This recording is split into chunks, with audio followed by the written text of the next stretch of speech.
வெக்கப்படணும். தமிழ் ஒரு கட்டாய பாடமாக கூட தமிழ்நாட்டில் இல்ல. தமிழ்நாடு ஆனா தமிழை படிக்க மாட்டோம்.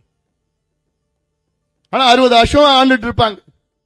ஒவ்வொரு முறையும் வந்து பொய்ய சொல்லி சொல்லி சொல்லியே மக்களை ஏமாத்தி நீங்களும் அதை நம்பியே ஏமாந்து போறீங்க.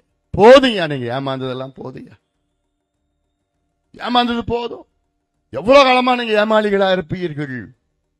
போதும். எங்களை போன்றவர்களுக்கு ஆதரவு கொடுங்கள். எவ்வளவு திட்டங்கள் நாங்க வச்சிருக்கிறோம் உங்களுக்கு கொடுக்கணும்னு. நீர் மேலாண்மைனா இந்த மேடையில் ஒரு 5 மணி நேரம் நான் பேசுவேன். இந்த பகுதி தமிழ்நாடு முழுவதும் என்ன செய்யணும், எப்படி செய்யணும், விவசாய பிரச்சனை என்ன. நேற்று போய் பார்த்தேன் நான். மஞ்சள் விவசாயிகள் ஈரோட்லயும் நாமக்கல் மாவட்டத்திலும் மஞ்சள் விவசாயிகளை சந்திச்சேன் நான். மஞ்சள் விவசாயிகளுடைய பிரச்சனைகளை கண்டறிந்து பார்த்தேன். பாவப்பட்ட மக்களா இருக்கின்றார்கள். ஆனா இது மஞ்சள், ஈரோடு மஞ்சள் புவிசார் குறியீடு அங்கீகாரம் பெற்றது. புவிசார் குறியீடுனா உலக புகழ்பெற்ற புவிசார் குறியீடு. எவ்வளவு பெரிய ஒரு அங்கீகாரம் அது. அதுக்கு என்ன செஞ்சிருக்கும்? நான் முதலமைச்சரா இருந்ததுன்னா நான் ஓஹோன்னு அவ்வளோ பாராட்டி உலகம் முழுவதும் ஈரோட்டு மஞ்சளை நான் பிரபலப்படுத்தி இருப்பேன். நான் எவ்வளவு பெரிய வாய்ப்பு இது. ஈரோட்டு மஞ்சள்ல 90% குர்குமின் இருக்கிறது.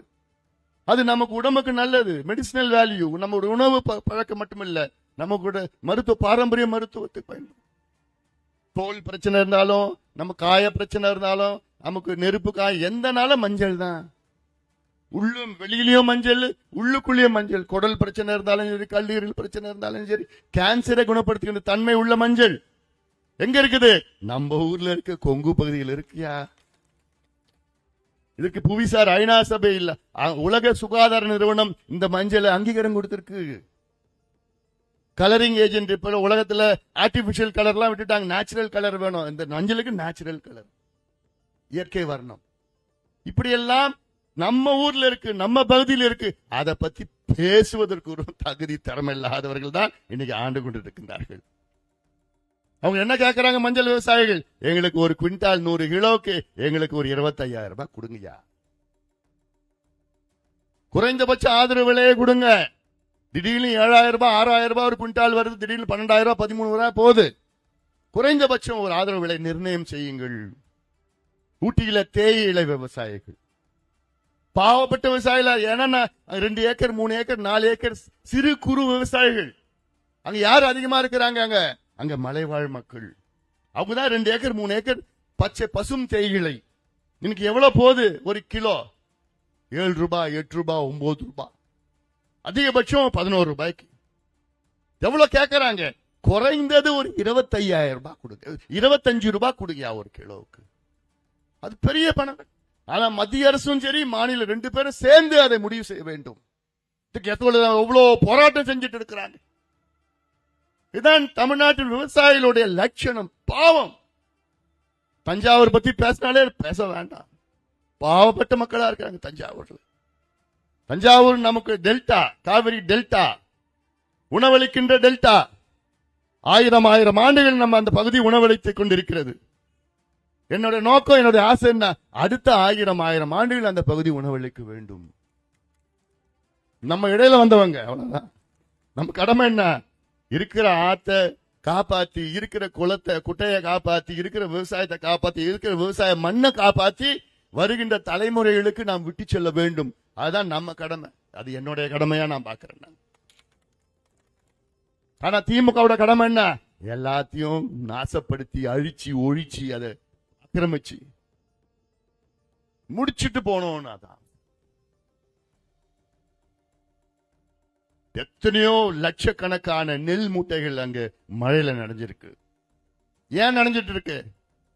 ஏன்னா அந்த நெல் மூட்டைகளை பாதுகாப்பாக வைப்பதற்கு அடிப்படை கட்டுமானங்கள் இல்லை இல்லை இல்லை. ஏன் இல்ல? 60 ஆண்டு காலம் திமுக ஆட்சி செய்திருக்கு.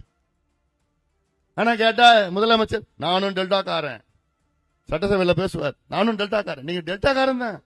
அப்படிப்பட்ட நீங்க டெல்டாக்காரன் சொல்றீங்க. உங்க டெல்டாவில, காவிரி டெல்டாவில 67 ஆட்சி செய்யறீங்கல்ல, இன்னைக்கு வரைக்கும் ஏன் நெல்லை சேமிக்க நெல் போதுமான கிடங்குகள் நீங்க அமைக்கல? இது என்ன செலவாகும்? எவ்வளவு பெரிய பிரச்சனை இது. அறுவடை செய்கின்ற நெல், கஷ்டப்பட்டு அறுவடை செய்கின்ற நெல்லை ஏன் பாதுகாப்பதற்கு துப்பு கிடையாது உங்களுக்கு. இப்போ நம்ம சோறு சாப்பிட்றப்போ, சாப்பாடு சாப்பிட்றப்போ ஒரு சோறு வெளியில போயிடுச்சுனாலே நமக்கு பதட்டமா இருக்கும். ஐயோ, ஒரு சோறு 2 சோறு சிந்துது அப்படின்னு அந்த சோறு அங்கிருந்து எடுத்து தட்டில் போட்டு சாப்பிடுவோம். நான் தான் அப்படி பண்ணுவேன். ஆனா இங்க லட்சக்கணக்கான நெல் மூட்டைகள் அங்கே மழையில வீணா முளைச்சி அழுகி கொண்டிருக்கிறது. லட்சக்கணக்கான மூட்டைகள். காரணம் யாரு? முத்துவேல், கருணாநிதி ஸ்டாலின், மு.க. ஸ்டாலின் அவர்கள் தான் முழு காரணம், பொறுப்பேற்கும் முழு காரணம். திமுக கேட்டா அவங்க அரசியல் பேசுறாங்க. வேற எங்க பேசுவோம்? வேற என்ன பேசுவோம்? உங்களுக்கு நிர்வாகம் தெரியல, திறமை இல்ல, விவசாயிகளை பாதுகாக்க முடியல, விவசாய விளைபொருள்ல பாதுகாக்க முடியல. வேற யார் பேசுவா? இதுல என்ன அரசியல் இருக்கு?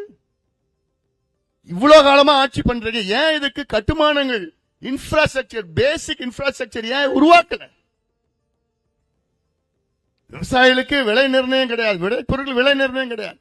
விவசாயத்தை அழிச்சிட்டாங்க, நீர் ஆதாரங்களை அழிச்சிட்டாங்க, ஆறுகளை அழிச்சிட்டாங்க, ஒழிச்சிட்டாங்க, ஏரி குட்டை குளம் எல்லாத்தையும் ஒழிச்சு அழிச்சிட்டாங்க. இவங்களுக்கு ஆக்கப்பூர்வமா எதுவும் தெரியாது, அழிக்கிறதுக்கு தான் தெரியும் திமுகவுக்கு, ஆக்கிறதுக்கு தெரியாது. தெரியாது. வசனம் மட்டும் பேசுவான், வசனம் மட்டும் பேசிக்கிட்டு இருக்க போறாங்க. அதனால நான் கேட்கிறேன்,